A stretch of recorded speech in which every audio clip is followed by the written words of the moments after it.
நமக்கு எப்பவுமே மக்கள் தாங்க, மக்களுடைய பிரச்சனையை பத்தி பேசுறது தான்.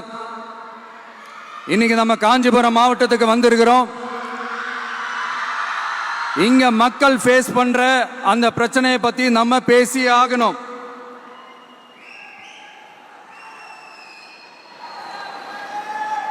இந்த காஞ்சி மண்ணை வாழ வைக்கிற ஜீவ நதி பாலாறு, உயிர் நதி பாலாறு. இந்த மக்களோட உயிரோடவும் ரத்தத்தோடும் கலந்து ஓடுவது பாலாறு. அந்த பாலாறை இன்னைக்கு பெரியார் பெயரையும் அண்ணா பெயரையும் சும்மா பேருக்கு வச்சுக்கிட்டு ஆட்சி நடத்துறவங்க என்ன பண்றாங்க தெரியும்ல?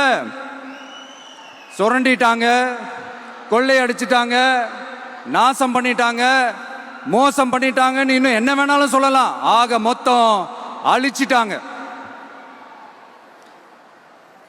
இதை நான் ஏதோ போற போக்கில் ஏதோ அடிச்சு விடலங்க, ஆதாரத்தோட தான் சொல்றேன். அனுமதிக்கப்பட்ட அந்த லெவலை தாண்டி 22,70,000 யூனிட் மணலை கொள்ளையடிச்சிருக்கிறாங்க. ஆக மொத்தம் இதுல அவங்க அடிச்ச கொள்ளை எவ்வளவு தெரியுமா? ரொம்பலாம் இல்ல, கம்மி தான். 4,730 கோடி. கம்மி தான் இல்ல?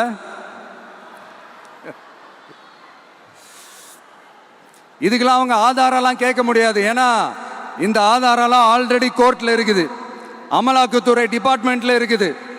அந்த டிபார்ட்மெண்ட்ல வேலை செஞ்ச சில நல்லவர்கள் அவங்க அடிச்ச அந்த கொள்ளையெல்லாம் தாங்க முடியாம வெளியில சொன்ன அந்த ஆதாரங்கள் இதெல்லாம் சம்பந்தப்பட்டவங்களுக்கு இன்னும் நல்லாவே தெரியும். அதனால இது சம்பந்தமா ஆதாரங்களை கொடுலாம் அவங்க கேட்க முடியாது.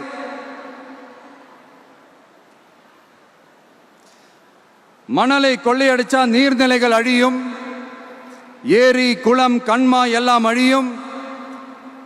இதெல்லாம் அழிஞ்சா விவசாயம் அழியும், விவசாயம் அழிஞ்சு போனா விவசாயிகள் அழிஞ்சிருவாங்க.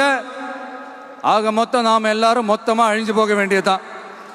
இப்படி மேல இருந்து கீழே வரைக்கும் ஒரு கட்சியை சிண்டிகேட் போட்டு கொள்ளையடிக்கிறத கேள்விப்பட்டிருக்கிறீங்களா மக்களே?